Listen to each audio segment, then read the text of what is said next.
Hey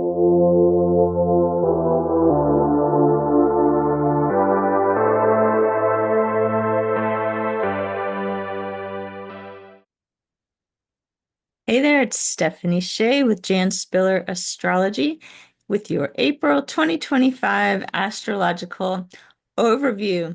This may well be the month we've been waiting for all year. We've been waiting for it to be the right astrological time to move forward with new ideas. That time is now upon us in the next few weeks. Venus will station direct April 12th, ending a string of interplanet retrogrades that began back in December of 2024. And they really haven't let up since. So that's something to celebrate. We've also made it through the March eclipses, making it a very powerful month to begin working towards a new goal. We also have Neptune in a new sign, which doesn't happen very often. At the end of March, Neptune moved into the sign of Aries. This is fueling our fire to manifest personal visions and stand up for our rights. And we're also having Saturn team up with the North Node this month, helping us to stay on task and turn our dreams into a reality step by hardworking step. So, for anyone who's been waiting for a romantic relationship to progress, this month is offering support for new and existing love to bloom. Lots of good news to report. Let's look at Neptune in the early degrees of Aries this month. We haven't seen Neptune in the sign of Aries since 1861 to 1875. That was a time period marked by the Civil War, the abolition of slavery in the United States, and the Impressionism art movement, among other world events. Neptune just moved into Aries, as I mentioned, March 30th, and due to its retrograde cycle, it's only staying in Aries this year until October 21st. However, Neptune is preparing to move into Aries for a 13-year stay starting January 26th of 2026. So in the coming months, we're getting kind of the sneak preview of what's in store when Neptune is in Aries more long term. Neptune in Aries supports themes of individual and religious freedom, breaking new artistic boundaries, and fighting to uphold our beliefs. Now, we've got this combination of Neptune and Aries creating this opposing energy, right? Neptune represents unity and peace, while Aries signifies individuality and standing up for one's rights. But we can successfully merge these energies. It's not the easiest task in a political setting. On the world stage, we could see more conflicts emerging as governments and people disagree about the best way to achieve peace. And it's ironically setting a stage for potentially more violent atmosphere. But we do have more control over our personal lives. We're going to have more control how we use this energy. And I encourage you to summon the way of the peaceful warrior. That's the most successful approach, and we can gain our inspiration from those who have uplifted and unified others in a non-violent way. Let's look at Saturn. Saturn is moving through the late degrees of Pisces as it's also preparing to shift into the sign of Aries. Anyone with early degree Aries born at the beginning of that sign, this is kind of a big year for you. You're getting transited by both Saturn and Neptune. We're thinking people born around the March equinox as early Aries babies, maybe March 20th, 21st, somewhere in there. Now, Saturn is a planet representing structure, commitment, responsibility. While it's been traveling through Pisces, it's been helping us bring creative ideas into form and plan out practical action steps for our daydreams to come true. So this month, Saturn is joining the North Node in Pisces to add extra power to manifest what we want. Just know that whenever Saturn is involved, we can count on our hard work being part of the road to success. But who doesn't mind a little hard work if you know it's going to have a reward? The North Node in Pisces is reminding us we can call in a higher power to support our goals. So we've got this winning combination of sustained effort, practical planning, and spiritual guidance. On a global scale, I feel that people who have worked hard and dedicated themselves to helping others are scheduled for some recognition and public support. And we can use this astrological energy in our personal lives to keep a dream alive. Look for signs that affirm your path. Avoid letting naysayers deter you from following your calling. And remember, just because a lot of effort may be involved doesn't mean that you're not meant to do it. So that's your pep talk from Saturn this month.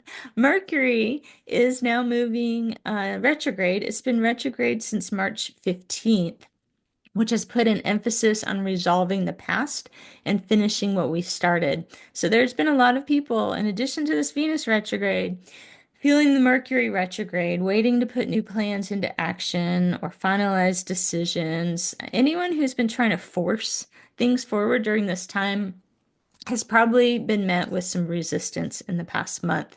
The good news is that Mercury will station direct on April the 7th. That gives the cosmic green light for making new agreements and launching new plans. Then, just 5 days later, Venus will station direct, ending that whole string of inner retrograde cycles that dominated the first quarter of 2025. So, if you have major decisions or business launches, it really is best to wait until after April 12 when we've cleared both Mercury and Venus retrograde, if possible. Mercury will station direct in the sign of Pisces, which is going to be ideal for developing creative ideas and establishing emotional connections with others. Now, on April 16th, Mercury moves into Aries, offering strong support for pioneering endeavors. Use the second half of the month for important first meetings, presentations, or launches. Mercury in Aries is also a really good time to practice asserting yourself in healthy ways, so don't be afraid to speak up. We have our full moon on April 12th, just in time for Venus stationing direct, and it's a Libra full moon, which emphasizes partnerships, compromise, negotiation, and seeing all sides of a situation. Sounds pretty good, right? But remember, the full moon energy tends to heighten our emotional state. That can make matters temporarily feel more urgent than they actually are. So it is good to lean into the Libra energies. Think about compromise, think about fairness, seeing all the sides of things. Sometimes when the full moon is in Libra, people tend to think, that's not fair. Why are they doing that to me? You know? And so you actually need to take a step back. Avoid acting impulsively during the days around this full moon. The energy is ideal for evaluating our situation with a logical mind. Libra is an air sign, it rules the intellect. Weigh the pros and cons, make lists that will help get you out of any emotional overwhelm. Those who have been contemplating relationship issues, I think will gain the clarity they need to understand their current situation right around this full moon. And if you're involved in a partnership, it can be a time to evaluate the exchange of time and energy between both people and determine if it needs to be rebalanced. Now, that with that said, the day of the full moon is not always the best day to have that conversation because it might feel more drastic than it actually is. So you take note of what you observe and then maybe initiate that conversation on, say, April 14th, giving a couple days of space after the full moon. Um, Anyone who's single and looking for love could gain valuable insights that help them realize the type of partner that they wish to attract. Relationships in their early stages are ripe to start growing around this time. So it's kind of a romantic month. Now, on April 12th, as I mentioned, Venus is ending that retrograde cycle that began March 1st. Because Venus is the ruler of both love and money, really, since March 1st, it hasn't been a good time to make big decisions regarding our romantic life or our bank accounts. Now, with Venus stationing direct April 12th, the restrictive energy will begin to clear and it will feel easier to know what we need and the best way to get it. Venus will be moving direct in the sign of Pisces between April 12th and 29th, encouraging a compassionate and inclusive approach. So I would say the days after April 12th are especially good for bringing people together and helping those who are coming from a disadvantaged position, making sure they're seen and heard.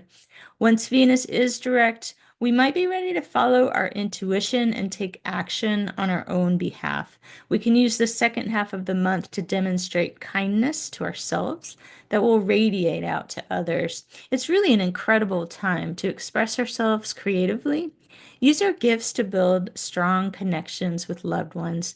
And finally, it's also really good timing for relationship decisions or commitments. All these months I've been saying, hold off, don't make any big changes. Well, second half of April, Venus is direct. You're going to feel more confident making these decisions. Anyone who's been putting a financial decision on hold might also feel they have the information that they need now to proceed with a plan or not proceed. So, Mars is also kind of on our side as far as making bold moves in the second half of the month.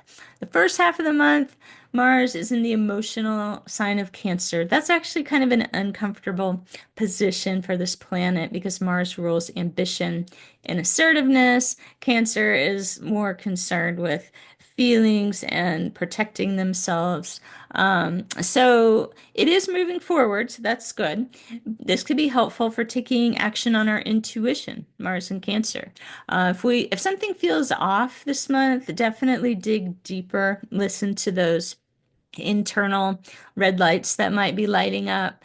Avoid taking immediate action based on an emotional outburst. Consider how you can proceed more cautiously in a way that's going to help everyone around you feel the most secure. During the days Mars is in Cancer, people are more likely to be feeling their insecurities. So we want to just clear that and try to be as productive as possible without insecurities getting in the way.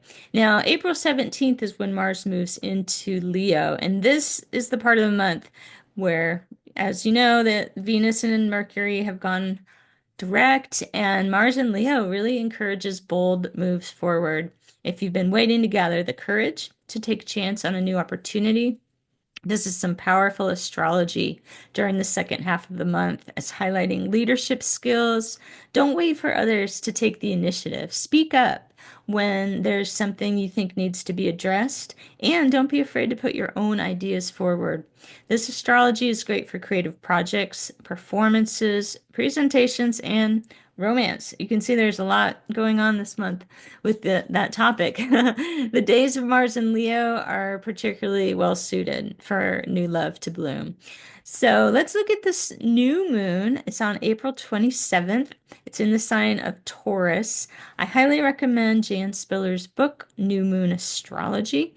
If you have not read it, it provides very practical tips for working with the new moon cycles to manifest what you want in your life. And one of the things that you can do is look at the sign that the new moon is in and know that there's extra power for the areas of life ruled by that sign of the new moon to grow. So, among other areas, Taurus rules patience, perseverance, loyalty, releasing stubbornness, appreciation, self-worth, money. I probably should have said that one first. Money or possessions, physical comfort, boundaries. These are all things that are strongly supported at this new moon. So in Jan's book, she'll even go as far to offer some sample wishes. You can obviously phrase them in different ways, but you may want to put something in there. I want lots of money in a happy way. You always want to put in a happy way because nobody wants lots of money due to an unfortunate circumstance. It's just I want to easily find myself consciously enjoying the simple pleasures of everyday life. I want to easily find myself taking steps that lead to owning my own home, car, etc. So these are some ideas out of Jan's New Moon Astrology book. And it's very important to make your wishes at every new moon, even when we've been in these interplanet retrogrades. But now that we're out of them at this next April 27th new moon, you may find yourself going back if you have been writing new moon intentions and sort of adjusting some of the ones you made during the retrogrades. They may need a little bit of editing, shall we say. But I hope you can enjoy this month's astrology. I've been excited for it. It's great to have retrogrades and slow ourselves down and reconnect with the past. But at a certain point, it's a new year. We're all excited to move forward. We're in Aries season. So after April 12th, we'll get to boldly charge ahead. Have a wonderful month, and I look forward to seeing you with your forecast next month.